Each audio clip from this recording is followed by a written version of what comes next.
My husband Liam screwed me over by cleaning out our bank account while I was lying here unconscious after my heart nearly gave out. And I woke up 2 days after flatlining twice to see his message on my phone saying, "I deserve this after all. I've done for you," with a screenshot showing our checking account at $0.00, which was $62,415.38. Gone everything I busted my ass for over 22 years working oil patches across Alberta. Wiped out, and I wanted to throw the phone across the room, but I was so damn tired I could barely lift my arm, so I sent a thumbs up emoji and left it at that. And that's where this whole nightmare kicked off. And I kept staring at that message, trying to wrap my head around it, because how could someone I trusted with my life just take everything while I was fighting to survive? And I didn't know if I wanted to scream or cry or just disappear. But all I could do was send that emoji, because I didn't have the energy for anything else, and I knew things were never going to be the same between us. I'm Sophie Laurent. Been working as a field tech in Alberta's oil patches for 22 years, and it's a tough job, not some cushy office gig. But it paid for our house in Bridalwood and kept Liam in his fancy golf shirts and weekend getaways, even if he never said thanks, and we'd been married 15 years. No kids, just a mortgage, and a lot of quiet nights when I was home between jobs, and I'd been feeling this tightness in my chest for weeks, maybe months, and I kept telling myself it was just the grind, the long shifts, the bad food at camp mess halls, the endless drives to Fort McMurray and back. But I ignored it until it felt like my chest was caving in, and I was on a site near Red Deer when the pain hit so hard I could barely breathe. So I stumbled to my truck, called 911, shaking like hell, and prayed I'd make it. And they airlifted me to Foothills Medical Center here in Calgary, and the last thing I heard was the doctor shouting, "We're losing her before!" Everything went black, and 2 days later, I woke up with a stent in my heart, and tubes everywhere, and the nurse said I flatlined twice, called me lucky like I'd won the lottery, but lucky didn't feel right when I saw what Liam did to me while I was out.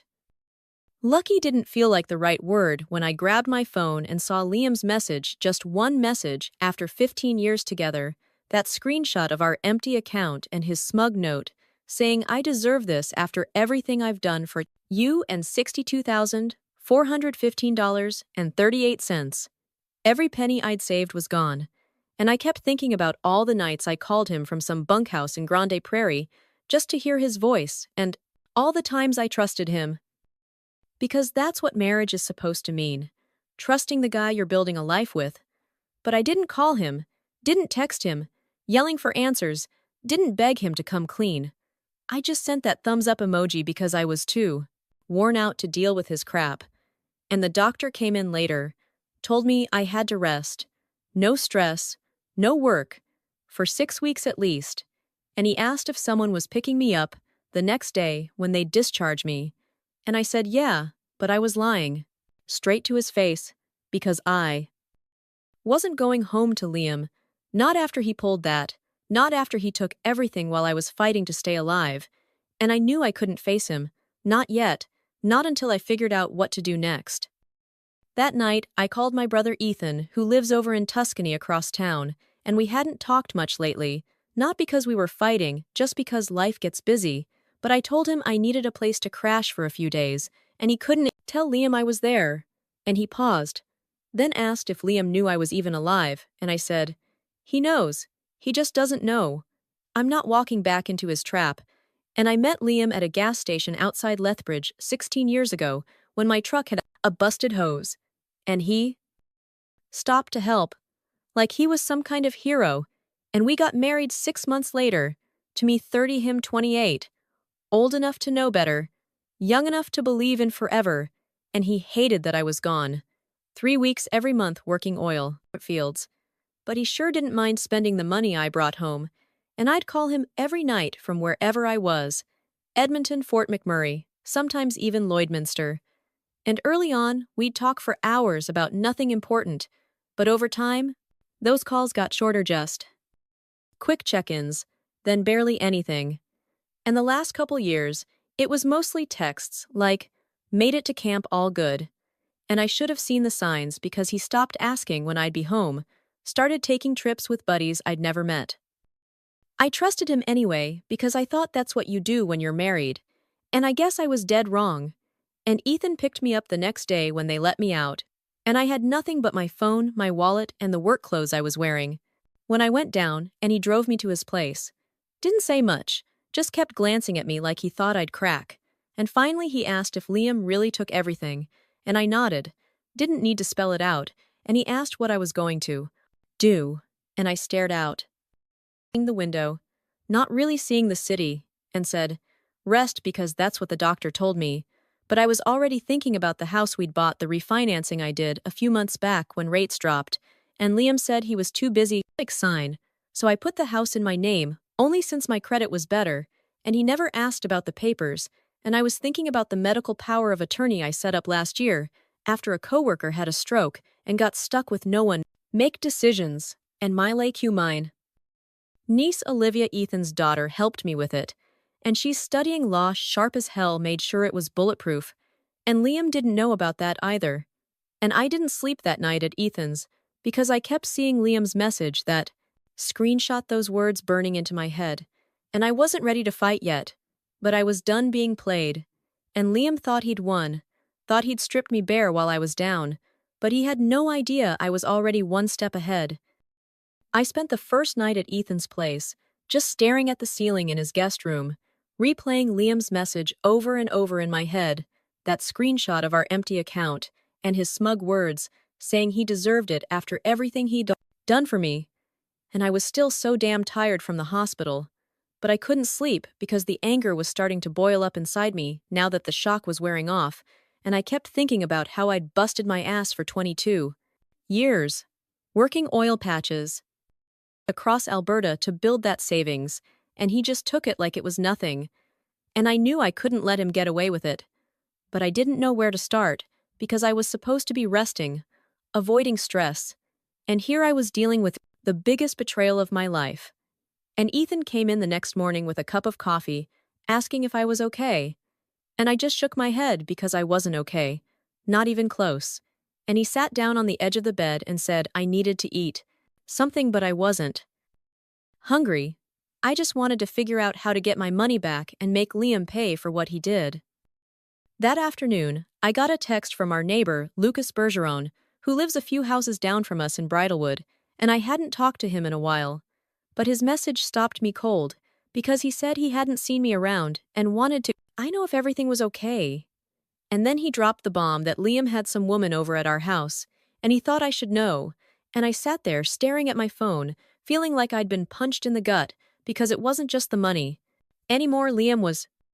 cheating on me while I was fighting for my life in the hospital, and I couldn't believe how stupid I'd been to not see it sooner. And I didn't reply to Lucas right away. I just let it sink in, and the anger turned into this cold, hard feeling, because now I knew it wasn't just about him taking my savings, it was about him throwing our entire marriage away. And I told Ethan what Lucas said, and he got this look on his face, like he wanted to drive over there and confront Liam himself. But I told him no, I needed to handle this my way, and I wasn't going to let Liam know I was onto him, not yet. Later that day, I decided I had to do something, so I got Ethan to drive me to the main bank branch downtown in Calgary, not the little one near our house where everyone knows us, but the big office where I could talk to someone who didn't I know my story. And I asked to speak with a fraud specialist, and I showed her Liam's message with the screenshot of our empty account, and I explained that I'd been in the hospital unconscious when the withdrawals happened and they were done, without my okay and the bode. The woman behind the desk listened to me with this blank professional face, but I could tell she felt bad for me, maybe even a little angry on my behalf, and she said they could start a fraud investigation, but since it was a joint account, and Liam had equal access, it might be tricky to prove anything, and I told her I understood, but I wanted to try anyway, because I wasn't going to let him just walk away with everything I'd worked for, and she nodded, started typing on her computer, and said they'd need records from the hospital, showing when I was unconscious, and I said that wouldn't be a problem. She also warned me that if this turned into a criminal case, the the police would get involved. And I looked at her and said, I was fine with that, because Liam needed to face the consequences. And on the drive back to Ethan's, I felt a little clearer, like I was finally starting to take control of the mess Liam had made. And Ethan asked if I wanted anything from the gas station we stopped at, but I shook my head because I was too focused on what came next. And when we got back to his place, I made a couple of phone calls, first to my boss at the oil company, telling him I needed extended medical leave because of my heart, and he was understanding, said to take as long as I needed. And then I called the credit union, where I had a small business account for some contract work I'd done on the side. And I made sure Liam didn't know about that account, because he never cared about the boring parts of our money, and I checked the balance to make sure it was still safe. That night, I started thinking about everything I had in my favor, like the house being in my name after the refinancing and the medical power of attorney that Olivia helped me set up. And I realized I had a lot more to work with than Liam probably thought, and I wasn't just angry anymore. I was ready to fight back, and I knew I needed to talk to a lawyer to figure out where I stood with the house, the accounts, everything. So I asked Ethan if he knew anyone, and he said he had a friend named Noah LeBlanc, who was a lawyer, and he'd set up a meeting for the next day, and I felt this calm settle over me, because for the first time since I woke up in that hospital, I felt like I was the one calling the shots, and Liam had no idea what was coming for him.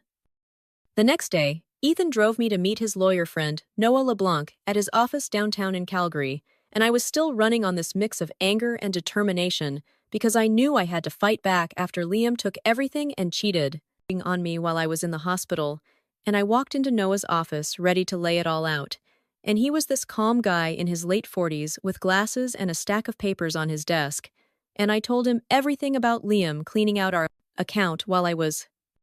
unconscious, and how I'd found out from my neighbor Lucas that he had some woman over at our house. And Noah listened without interrupting, just nodding every now and then. And when I was done, he leaned back in his chair and said, "The house situation was interesting, because I'd refinanced it in my name only a few months back, and since I'd just had a cardiac event, I had a strong case to keep it. And I felt this little spark of hope, because maybe I wasn't as screwed as I thought. And I asked him what about the money Liam took, and he said that was trickier since it was a joint account. But the fact that Liam cleared it out while I was in the hospital could be financial exploitation, especially since it was mostly my earnings from working oil patches for 22 years.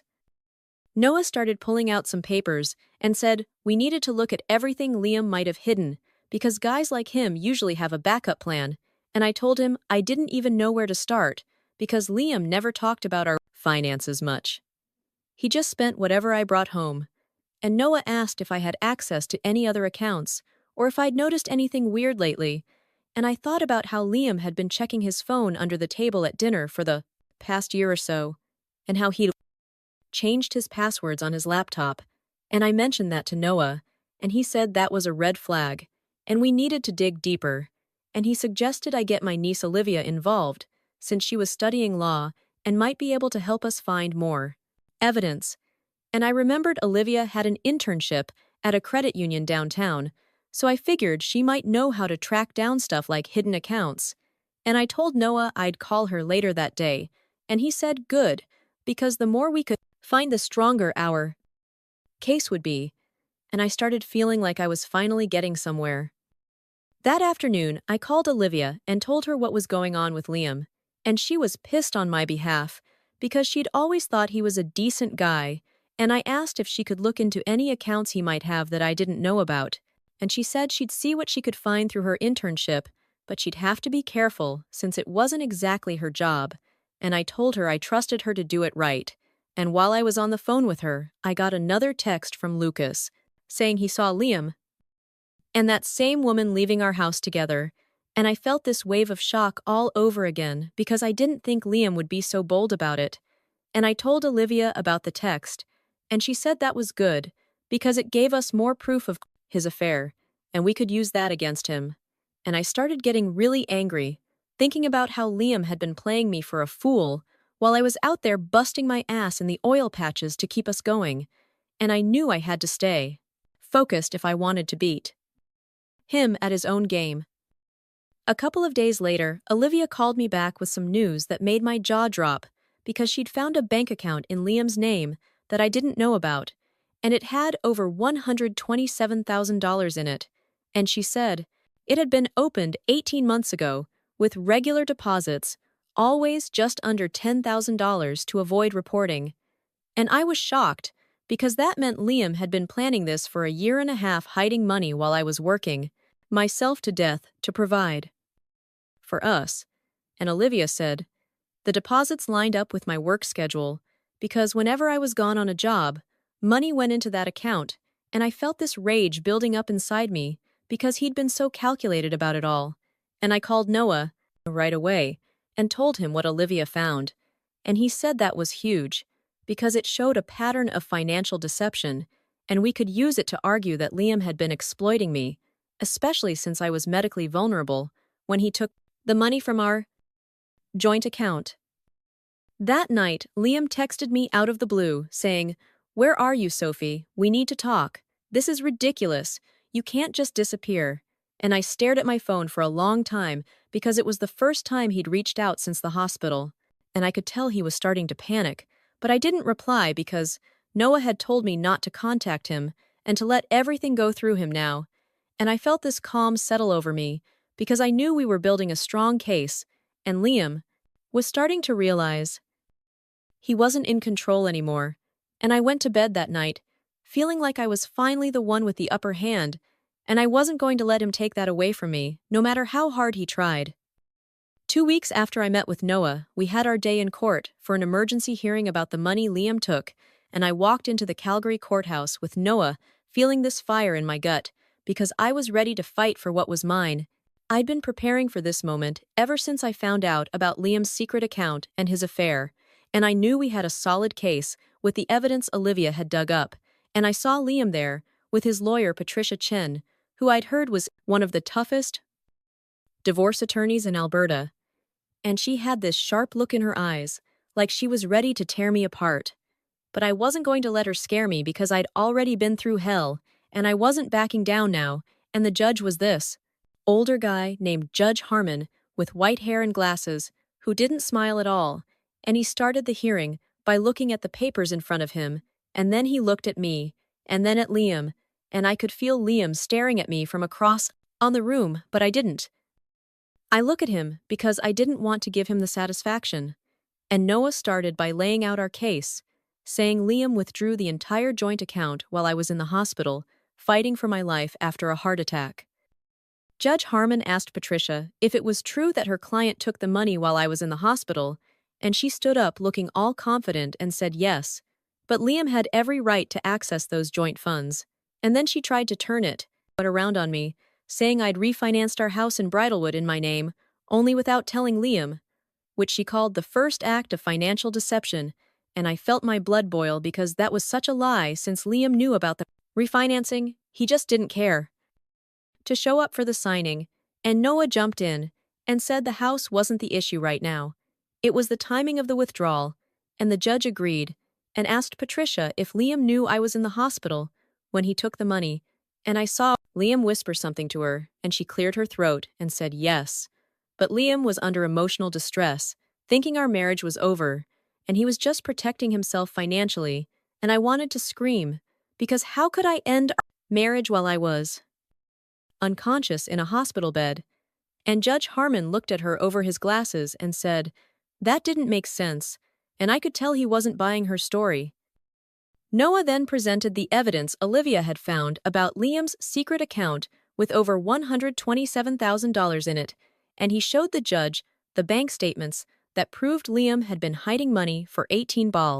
months. And the deposits always happened when I was away, working in the oil patches, and I saw the judge's face change like he was starting to see the bigger picture. And Noah said, this showed a pattern of deception and financial exploitation, especially since I was medically vulnerable when Liam took the money from our joint account, and Patricia tried to argue that the secret account wasn't relevant to the joint funds, but the judge cut her off and said it absolutely was because it showed intent to deceive. And I felt this rush of anger mixed with relief, because finally someone was seeing Liam for the snake he was, and I glanced at him for the first time, and he looked nervous like he knew he was losing, and I felt this twisted satisfaction, because he deserved to squirm after everything he'd done to me.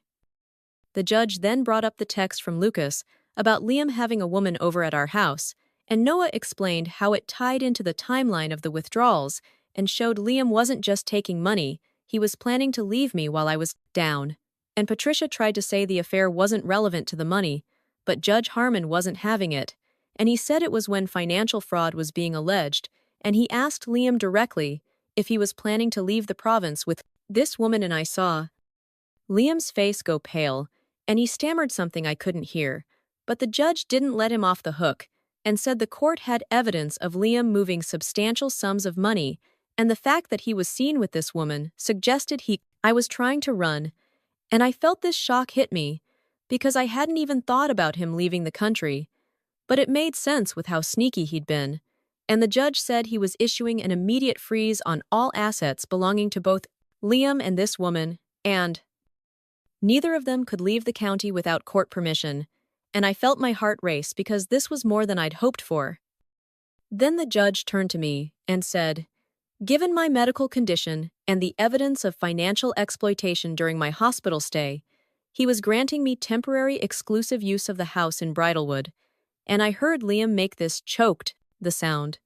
And Patricia tried to object, but the judge held up his hand and said the exploitation of a medically vulnerable spouse was something he took very seriously, and she was lucky he wasn't recommending criminal charges right then, and I felt this wave of calm wash over me, because I'd won this round. And as we left the courtroom, Liam tried to come up to me, saying, "Sophie, please, there's so much you don't understand."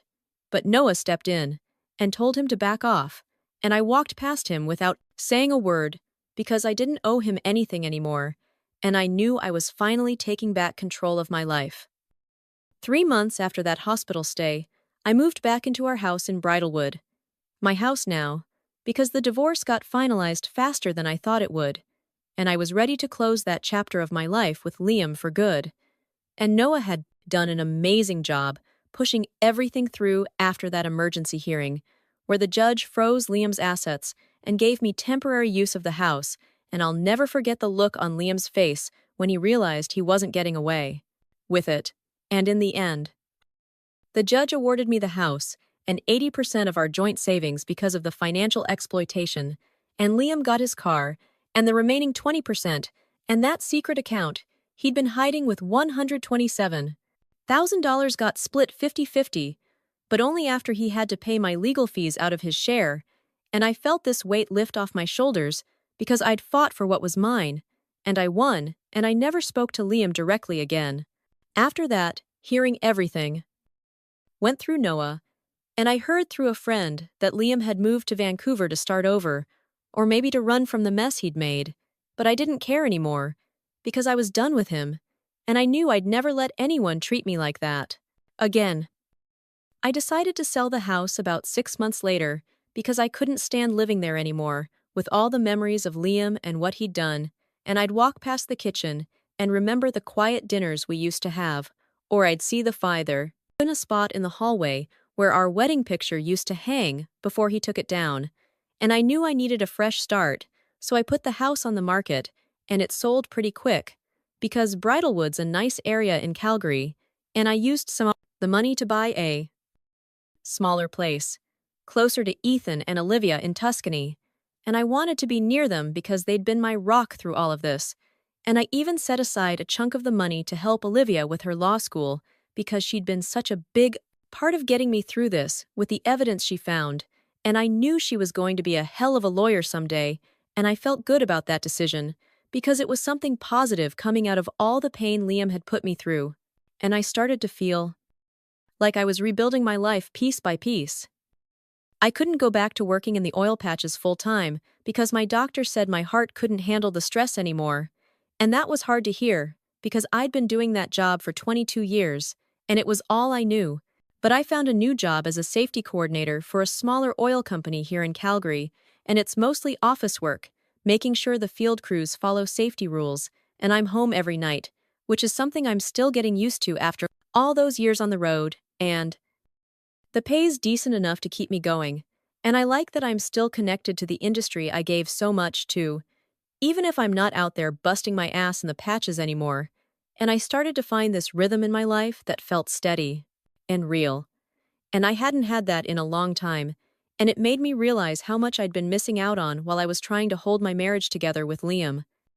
Sometimes people ask me if I'm still angry about what Liam did, and I think about it for a second,